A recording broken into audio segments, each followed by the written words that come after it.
everyone, this is Mr. Amena here. Welcome to another episode of Minutes with Eminem.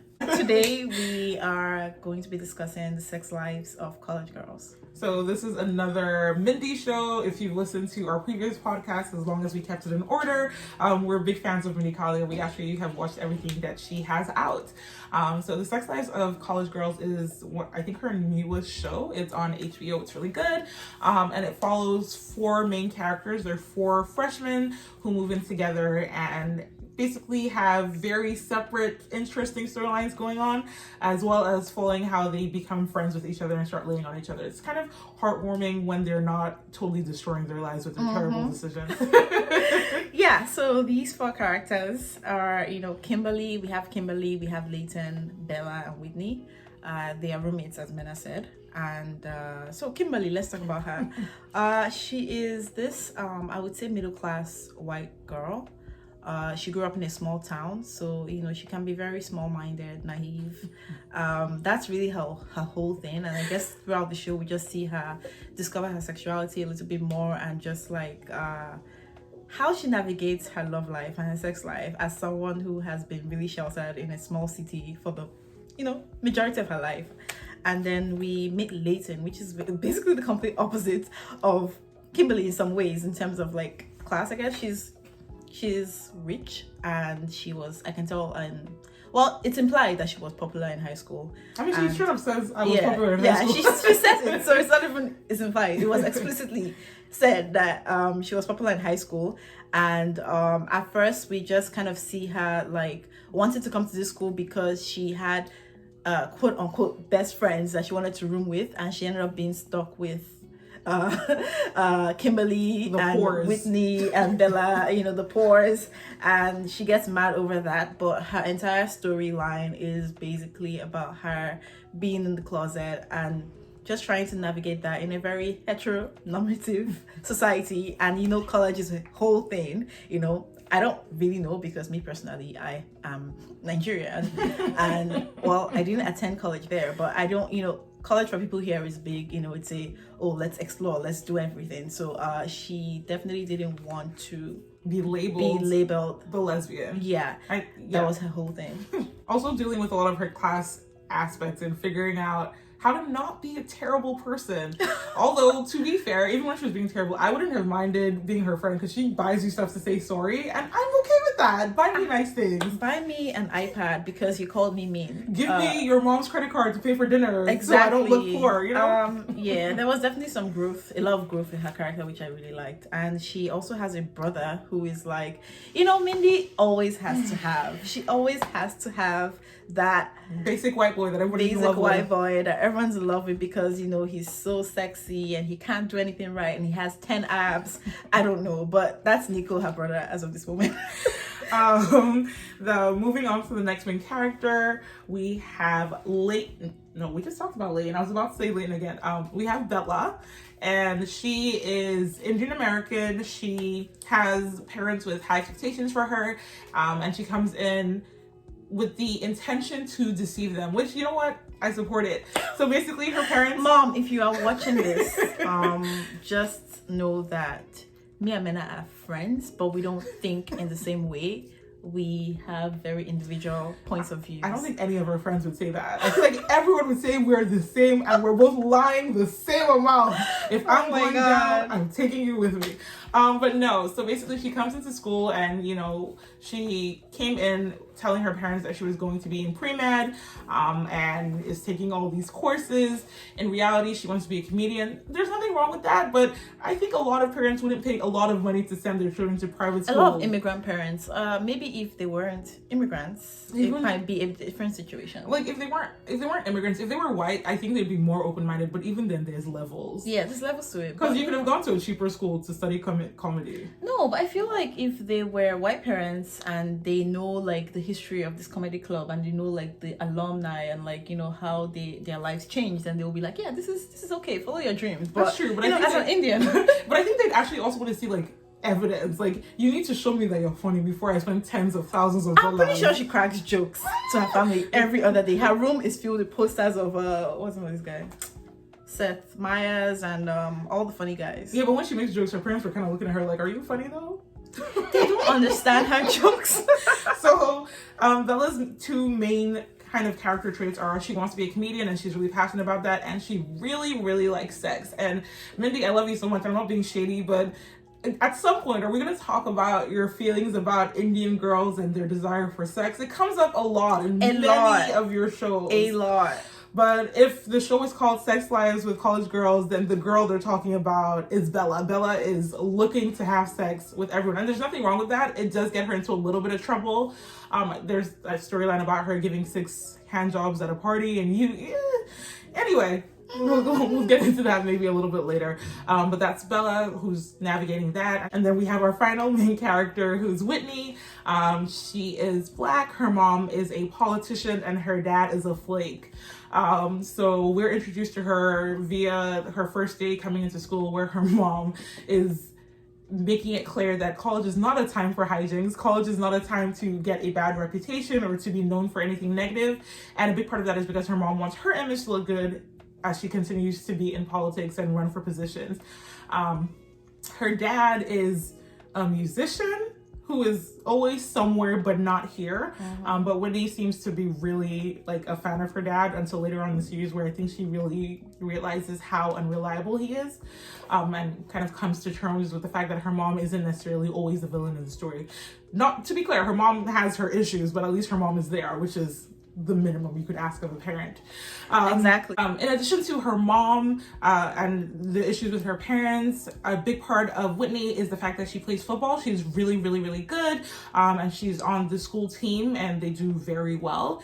And there's also some entanglement going on with her married coach. And we really see that young teenagers should not be dating grown adults. I mean, obviously he's the creep in the situation, but we'll get to that in a little bit. But those are her things. I just want to give a quick shout out to Mindy and her writer's room for actually creating interesting characters with interesting hobbies.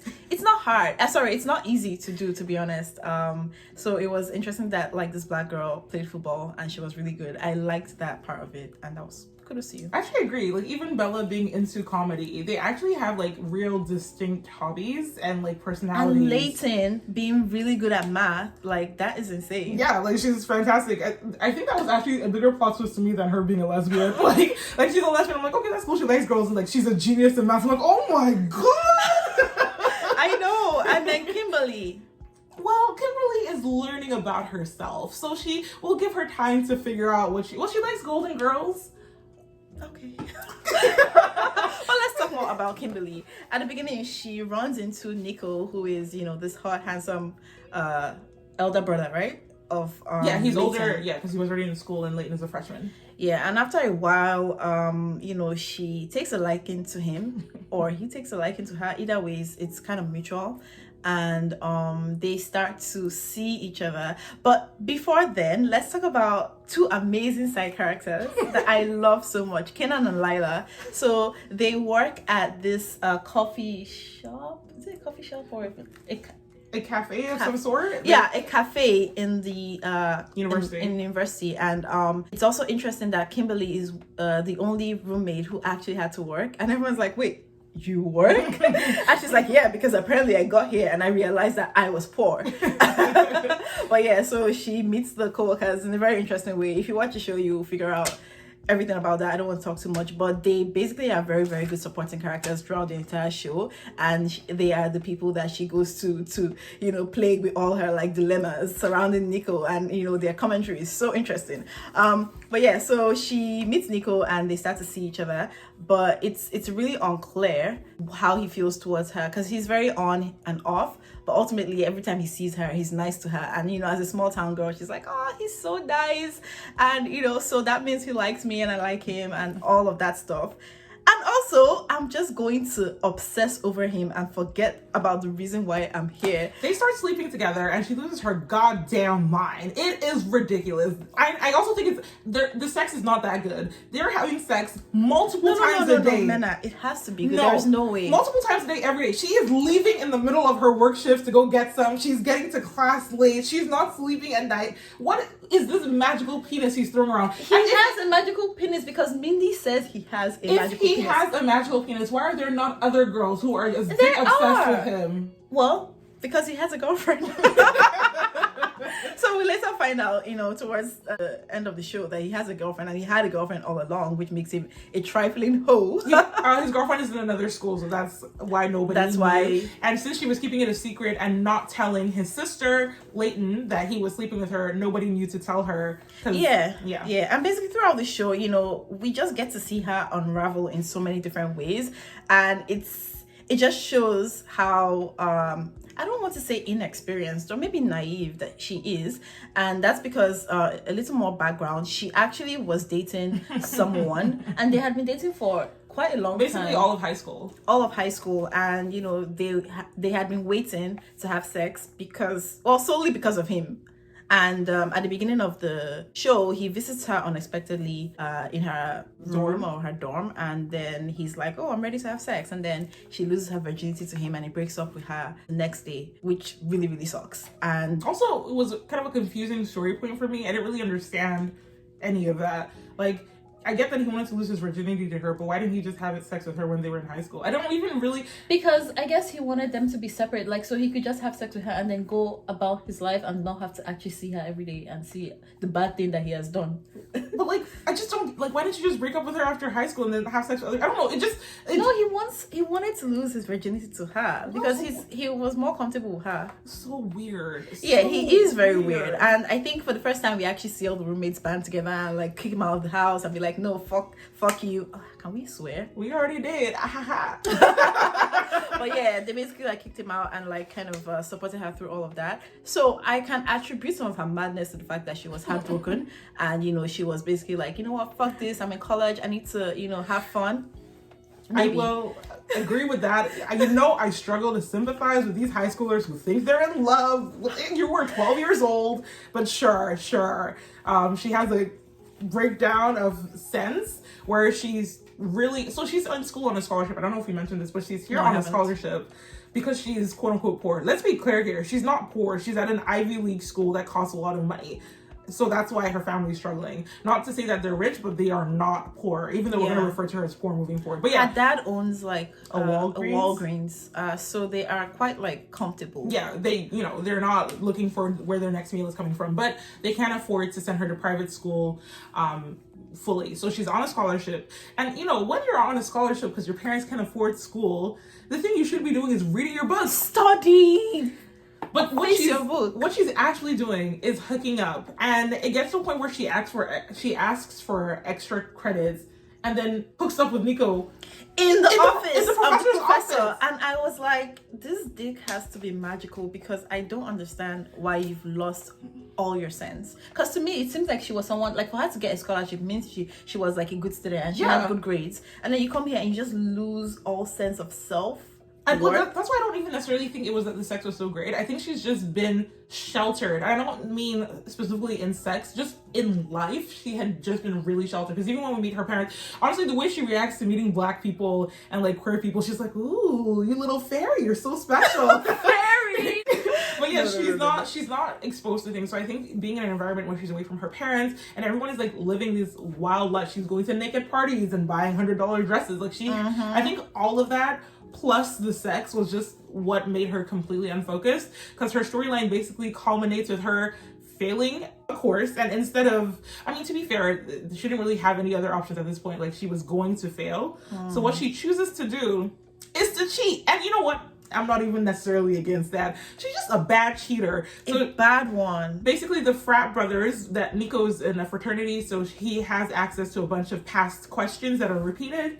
She gets one, she drops it off in the bathroom, goes into the exam hall, and then every 5 minutes goes, oh, I need to go to the bathroom.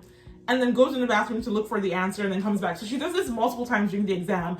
Of course she gets caught. That's like the most outdated way of cheating. Like, wise up. Wise up. So like someone goes into the bathroom and goes, okay, so you're cheating. Obviously, we found this. But like, why did you go multiple times? Even if she went once, like if she looked at the exam questions, figured out what the answers that she needed were, went into the bathroom one time, it still would have been, but it would have been better. And this is why there is a big difference with when you have like the immigrant blood in you. No, trust me, like we learn how to cram from childhood. That's like true. I would be able to cram if I'm not saying that I ever cheated in my life, but if I was to cheat, I would be able to just look at all the questions and cram all the answers. Last I would get a 60%. Like and I would be good. I'm pretty sure Bella would have cheated in a better way if she had to do it. I completely agree. Hell, Whitney would have cheated better. Leighton would have cheated better.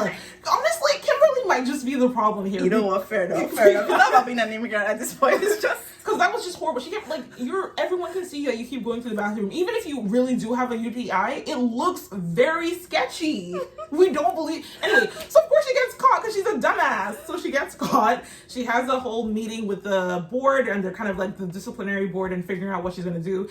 And so to save herself, she rats out the entire fraternity, and she's like, "Look, they have all these past questions. They've been cheating. Yada yada yada." Before we get to her punishment, I just want to say that I think what she did is a dick move. horrible. Like, I'm not saying that people should cheat. Why do we have to suffer because you Exactly. didn't know how to cheat very well? Like, first of all, the actual villain in this story is the professor that's getting paid, but is using the same questions every single year so that everyone can just cheat. But that aside, I think it's iffy as hell that she's getting the entire fraternity in trouble. Because didn't they disband the fraternity because of that? I'm not sure. I know they got into trouble. But basically, they're all in trouble because you didn't know how to cheat after someone gave you the answers, even though they didn't have to. He could have just let you fail. Like, it's giving bad vibes. It's giving skeevy. I don't like it. Why couldn't you just fail on your own? You have to take everybody down with you. You're bad. Bad vibes. But yeah, let's talk about. Oh, wait, we didn't say what actually happened to her. So she doesn't get expelled. Basically, it ends with her scholarship being revoked. So now she has to come up with the money for second semester with like, what kind of behavior is that? Like, ugh. I'm glad you got punished. You did dumb things and you won dumb prizes. I think that was the biggest cliffhanger that the show ended on, because honestly, like, how do you fuck up your life so intensely and you're not even with the guy anymore? That's the thing. And the annoying thing, well, not the annoying thing, is like she iced Leighton out of the entire situation, because Leighton said, like, if you told me, I would have simply told you that he had a girlfriend. Like it's not a thing of you don't date my brother, but like, you know, like it was just like, if you talk to me, I would be like, first of all, this guy's not a serious person, and second of all, he has a girlfriend. But she didn't tell him, so she hid the entire relationship from her roommate Leighton, and it just blew up in her face. And the thing is, I kind of get it. You know, it's not fun to be like, hey friend, I'm fucking your brother, but like literally a conversation, especially like at the point that you guys are roommates who are meeting each other's parents, like, please bring up the fact that you were, like, just say, oh, by the way, I have a crush on your brother. Let's see how she takes it. And she could have just been like, oh yeah, he has a girlfriend. Exactly. Like, just say something. Say something. But here you are now, heartbroken, out of school, and he doesn't even want you anymore. So what are you gonna do? Ridiculous. Let's talk about the parents' weekend. It was very interesting how anxious she was at the restaurant. And I'm wondering if everything could have been handled in a better way. Like, should Leighton have, I don't know, it got to a point where she was literally like, no, let him pay. He said he was going to pay. And I'm like, did you talk to your mom? Because your mom told you that I had the money. I prepared for this dinner. There was like... I think Kimberly just developed a complex when she got to school. And you know what? I don't blame her. It can be very, like, you're a teenager and you realize that you're in a different class from the rest of your friends, and it can feel very like you're an outsider. But it was entirely in her head, because even her mom was like, I looked up the restaurant. I'm not stupid. Like, thank you for that, by the way, because I hate when characters go to places and like, oh my god, I have to pay. But Kimberly's whole thing is where she's like so nervous and freaked out, and she behaves insane, and it's like, Can we give a little bit of a backstory for people who... Oh yeah.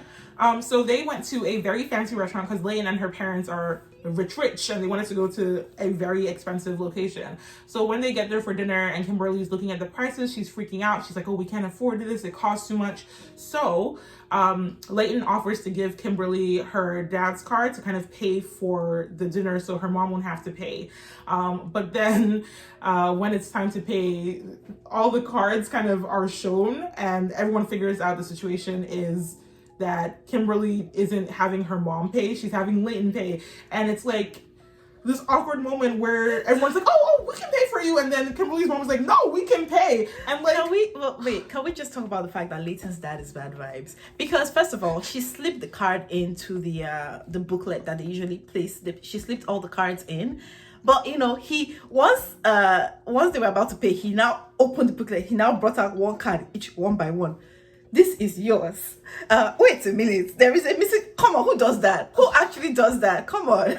Like, but you know what? Maybe he was just trying to do things properly. And even though I think it's sweet that Leighton was trying to help her friend, like if I was Leighton's mom, I'd be like, who the hell told you I'm gonna pay for this? I know we're rich, but like I want to know what's bills. No, but it was her personal card though. Oh, that's true. But you know, you're right. She was paying with her own money and with her own money, her parents' money. She doesn't have a job. Her own money.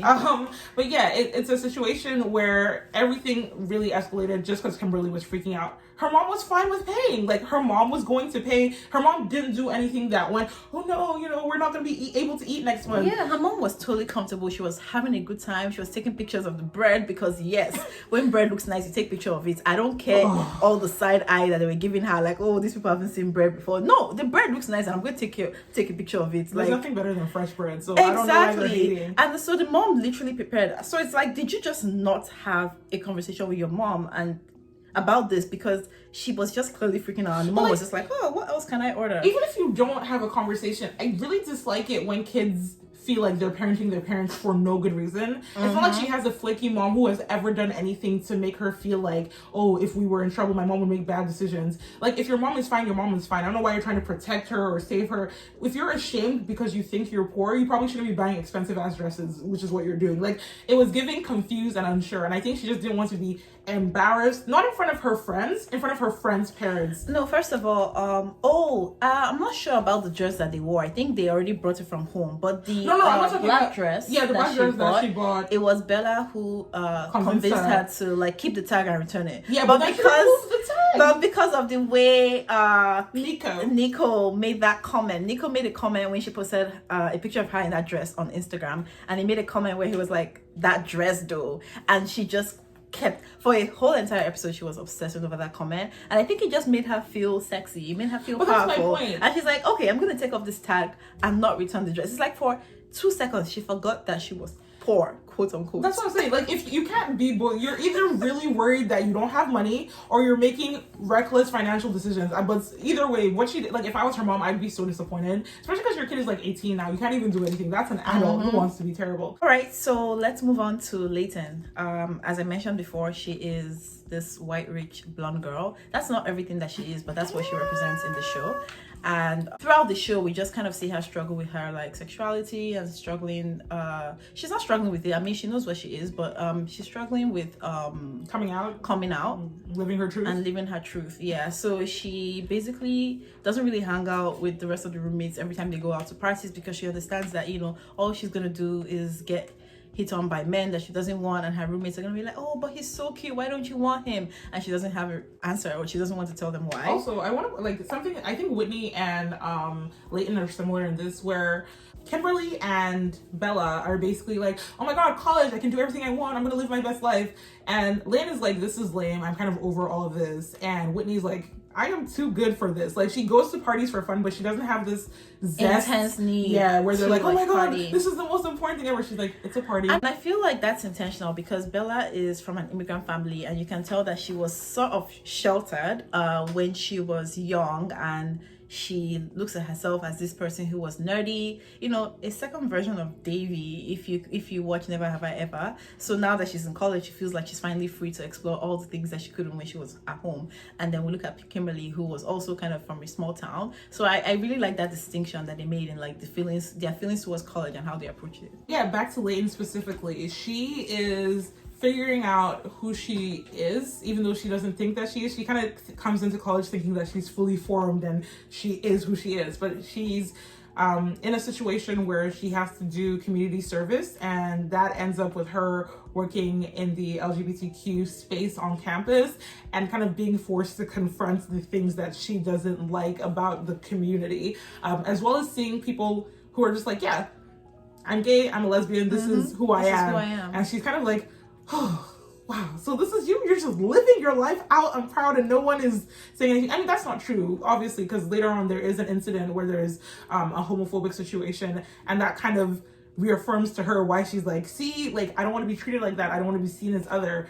But being in that space, I think, was very good for her, because one, she meets her love interest, who is amazing, and whose name is Alicia, and she's phenomenal. She's funny and smart, and she pushes back at Leighton, and she's like, yeah, you know, I'm part of the community, and all of this that you're doing, you need to tone it down, you need to figure out your shit, and you need to be a regular normal person who's not weirdly offensive and bullying for no reason. Yeah, and I think meeting Alicia really changed Leighton in a way where she saw what her life could be and the possibilities of how it would be, you know, if she actually came out. Because Alicia is someone who owns her shit. She probably came out like maybe in high school, I don't know, but like she had really come into herself, and she always stood her ground. She defended herself against like some homophobic comments at a frat party, and she is really authentically who she is, and she's really, really happy with that. And Leighton starts to compare her life right now with the life that she could have with Alicia, and she's trying to say, like, you know, which is easier, you know, like it's actually getting harder for me to, you know, keep having these secret apps on my phone and having like secret hookups and lying to everyone around me. And so that's really what she battles throughout the show. And I think that it's interesting because Leighton's never been in a relationship before. She hooks up with people and then runs away. It's kind of concerning a little bit. She's using these apps and hooking up with some people who are quite older than her. A lot of these girls need to stop hooking up with adults. Yeah. But basically, Alicia's the first time she's like confronted with someone that she has to see all the time. So even if she was like, yeah, we hook up once, I have to see you every day at work. And I think that's a big part of her looking inwards, especially because her parents are very conservative, very Republican. And I think that's also a part of her not wanting to come out to them, is just like, how are they going to treat me? I don't think they're going to necessarily throw her out, but there will be a level of disappointment. She's very clearly a daddy's girl. Her mom is... But we don't know. You know, her parents... No, but her mom is awful. Yeah, her mom is awful, but the dad...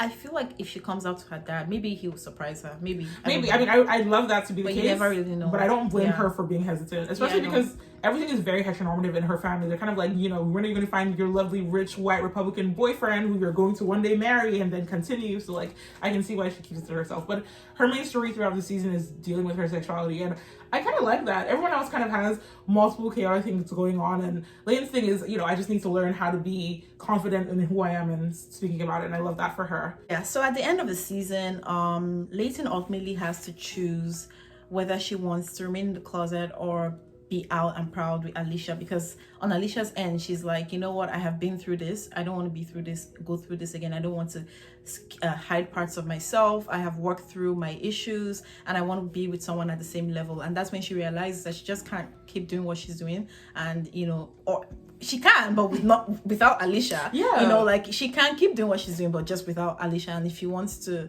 be with Alicia, and I think she really, really liked Alicia. I maybe loved her. We don't know.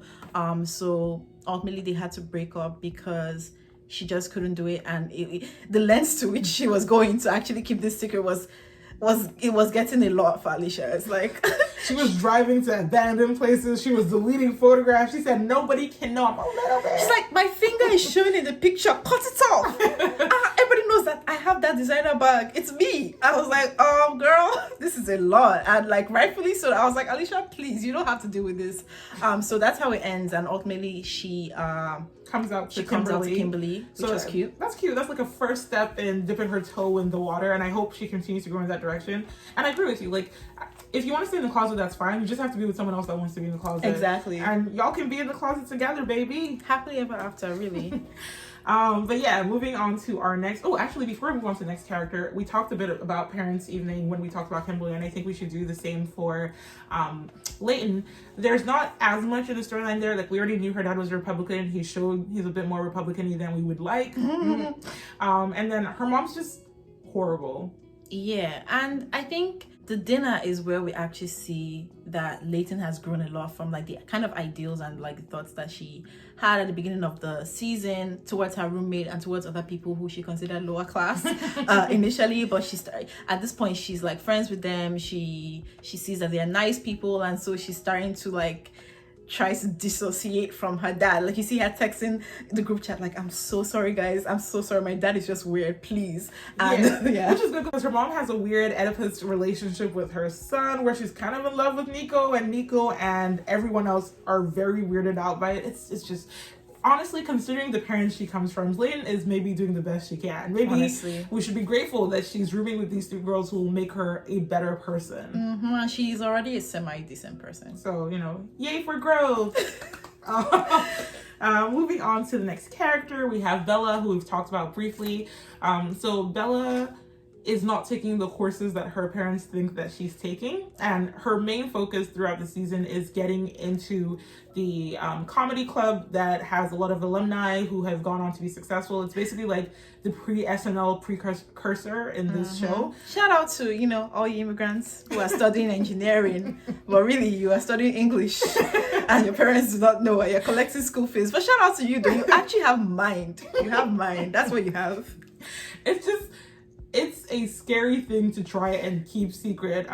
Before we talk about Parents Night, where that kind of blows up in her face. So she's trying to get into the Cotillion. That's the name of the comedy group on campus. And it's basically a boys club. Let's just start from there. It's basically a boys club. There are not a lot of girls involved in the crew.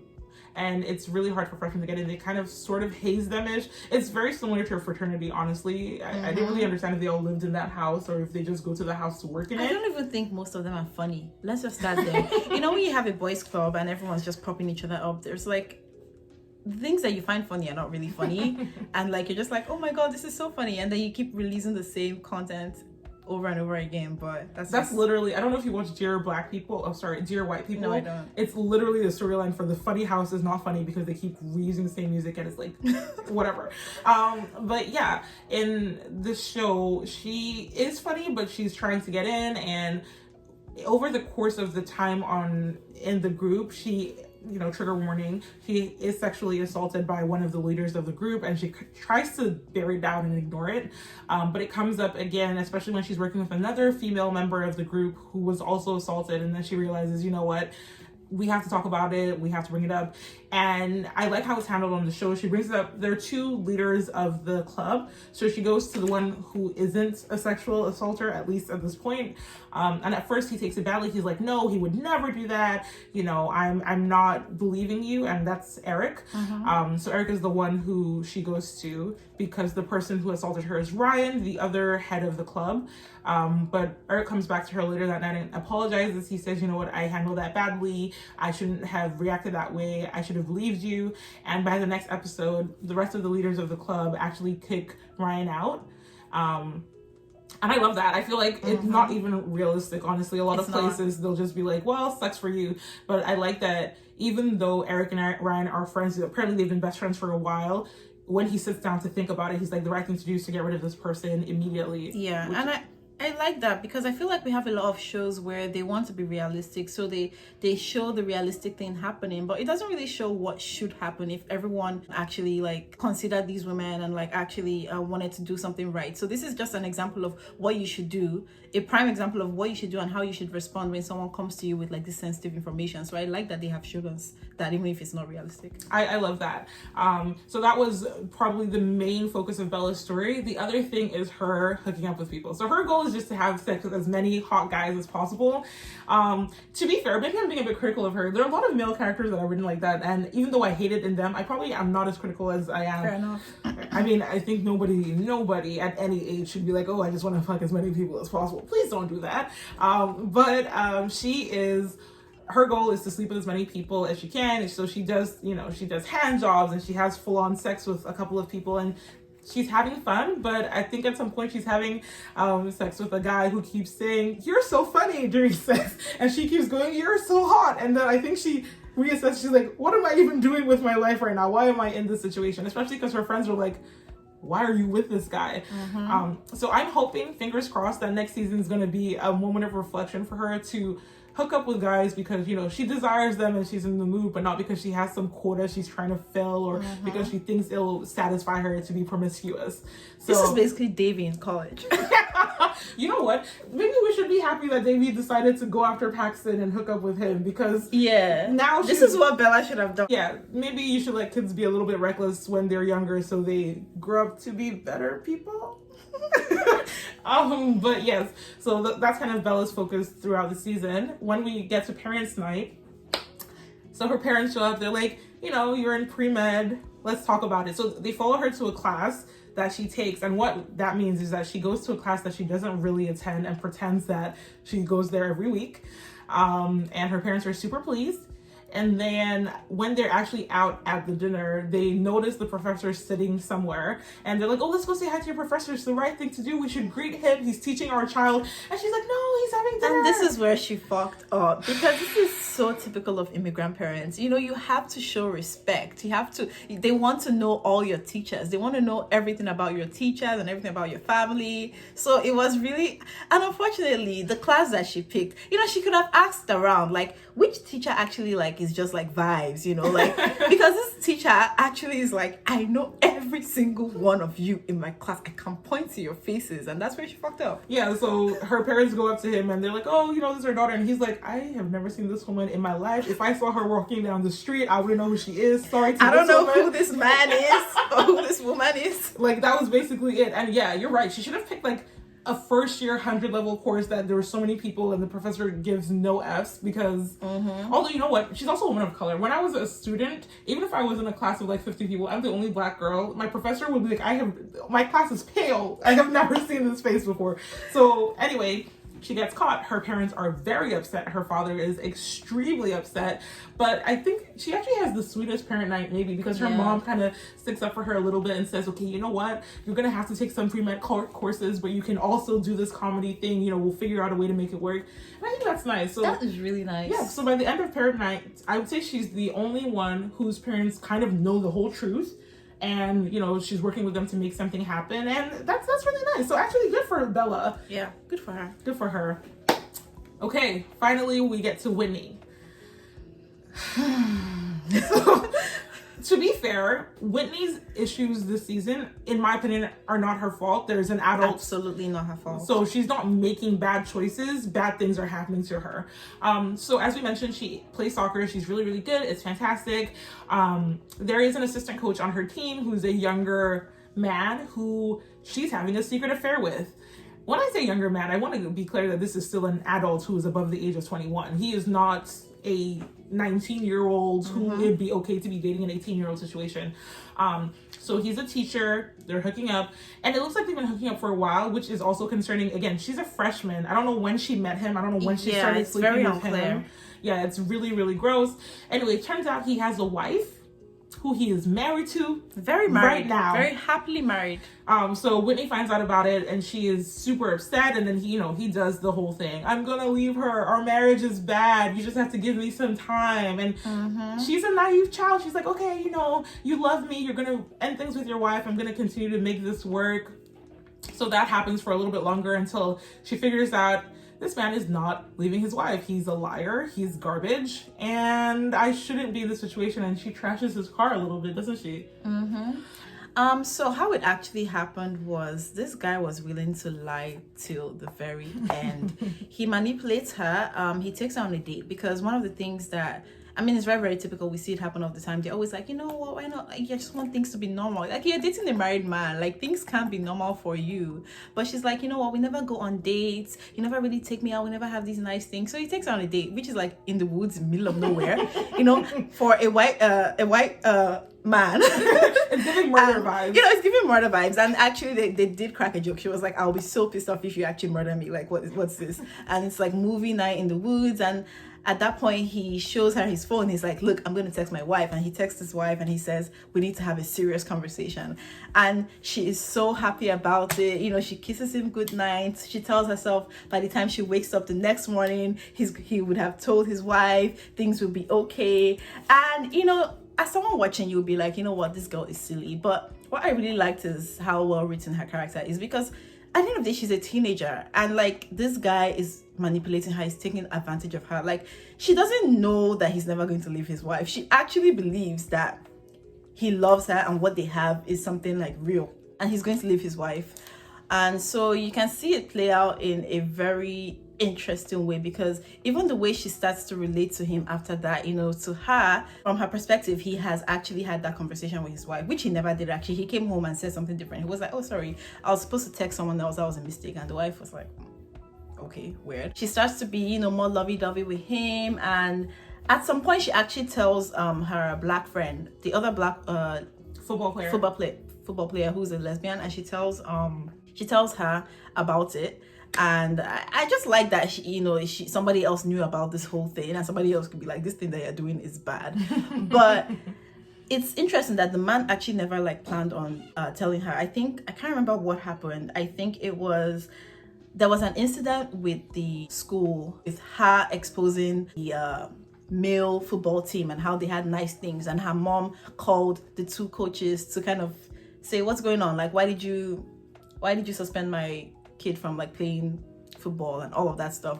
And the coach got scared by that, because he was like, this girl is actually a senator's child, and like if any of this gets out, and I'm gonna be in trouble. So he actually sits her down and tells her like he never actually told his wife. And I'm just wondering to myself, like, if that didn't happen, would he have just let it play out until the wife found out? Because it's really interesting, and that's the point where she actually breaks his windshield. It's just like, it's one of those things where they're like, he didn't think it through. Honestly, she probably would have just gotten tired of it and moved on. He would have just moved on to another child that he would have started grooming, because not only is he an adult, he's the assistant coach on the team that she plays on. Like, there's a very not okay power dynamic going on there, and it's extremely concerning. But there's the thing that I love, even though Whitney's mom isn't perfect, she takes the situation very, very seriously. When she finds out that somebody on the team was sleeping with a coach, even though she doesn't know it's her daughter, she's like, did you know about this? This is a big deal. She kind of infers that it was Whitney, and she makes clear, she's like, even though I'm always busy and I always put you second to my job, you can come to me, and like when it comes to things like this, I will always be on your side, that kind of thing. And I think it's sweet they have that moment, because Whitney's mom, again, cares a lot about appearances for her job. But yeah, her main thing in the season is dealing with her relationship with the coach, but also being a footballer. There's some figuring out how to be friends with some girls on the team, particularly kind of the head of the team who doesn't like her. I guess it's a jealousy thing, but they work through it. And then there's also realizing that the boys teams get paid, well, not paid because nobody's paying college athletes, even though they probably should, but they have better amenities, their locker rooms are better, they get better jerseys, and the girls going, hey, that's garbage, we win more games, why are the boys getting preferential treatment? So the season ends, with the coach being let go. So the assistant coach is let go, of course, for his activities. Their female coach, Coach Woods, is let go because they don't want to admit who the girl is. Everyone on the team kind of realizes this is Whitney, but nobody wants to admit that it's her, because then it's going to be in the news, and it's not great. So they get rid of Coach Woods, who's pretty great. I really like her, and I hope she finds a way to get back. And now they have a new coach that's kind of, let's see how that goes. And the way they actually found out it was Whitney was because someone actually saw Whitney and the coach together, and they didn't really see who it was, but they just knew that the girl was black, and there were just two black girls on the football team, and one of them is a lesbian. So that's kind of how they found out. And I really like that the coach ultimately protected Whitney's identity and didn't just kind of give her up for everything. Because that would follow her for the rest of her life. Like, you're either the girl who got groomed, who was a victim, or you're the slutty teenager who was sleeping with her coach. Like, it's not really a good thing to have in your history. So shout out to the coach for putting her first, even though it ends with her getting suspended from her job. Sad. But yeah, so in terms of parents' night, her mom is pretty much status quo. We know what she's like. She is sitting there listening to Leighton's parents talk and thinking, oh my God, my daughter is rooming with these crazy people's child. But the big thing for Whitney in the parents episode is really the absence of her dad. She kind of keeps going, oh, he's going to be here soon. We can't eat without him. Okay, I'll order for him. And then at some point, the realization dawns that her dad is just a flaky guy who's not going to show up. And it's very upsetting for her, but I think it's good. She is getting older. I'm sure it's been hard for her throughout like her formative years, but I think she just clocked. Her dad is just not dependable. It's not someone she can rely on, which is sad, but character growth. And, maybe some daddy issues play into her situation with the coach she's hooking up with. Who knows? But I'm sure we'll find out a little bit more about that next season. But yeah, that's kind of where all four girls are, where they started from, what their story was, and how their relationship dynamic with their parents play out. We're excited for season 2. Very excited. We're hoping for some character growth. A lot of the side characters are fantastic. You talk about Kanan, and I like him because he is a co-worker of Kimberly's, but he's been flirting a little bit with Whitney. He's age appropriate. he's black. I'm gonna say it. That's important. I think Whitney should be with a black man because dating this white adult was not good for her in the slightest. And it was also an opportunity for Whitney to engage with like the black crew of the school. She was kind of outside of the soccer club. The only people she was really hanging out with are her roommates. So it's good for her to get some exposure into culture that's more aligned with hers. That's the way I'm going to say that. But yeah, the side characters are great, and I'm looking forward to how they're going to continue being developed. But yeah, it was a fun watch. I feel like when we talk about it, it sounds really serious. We're like, someone is being molested, someone is being groomed, someone's getting kicked out of school. But it's a comedy. It's really, really funny. It's really funny. And Mindy is and always has been a great writer. Her writer's room is killing it. It's super, super, super entertaining.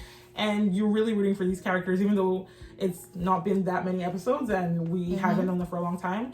But yeah, I'm excited to see what happens next. And I'm hoping we get like at least 4 seasons.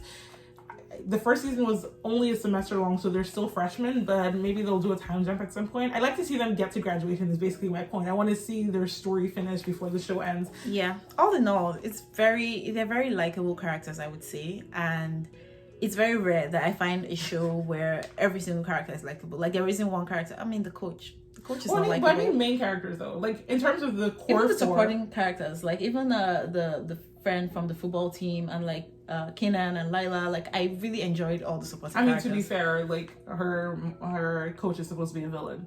Fair enough. So like yeah, very well written. Like yeah, I only have good things to say. I only have good things to say about the show. We're 1 season in, and one wrong move, they could be on my chopping block. But for now, I am rooting for As everyone. of right now, it's looking good. It's looking good. So great job, Mindy. I love your work. You're so great.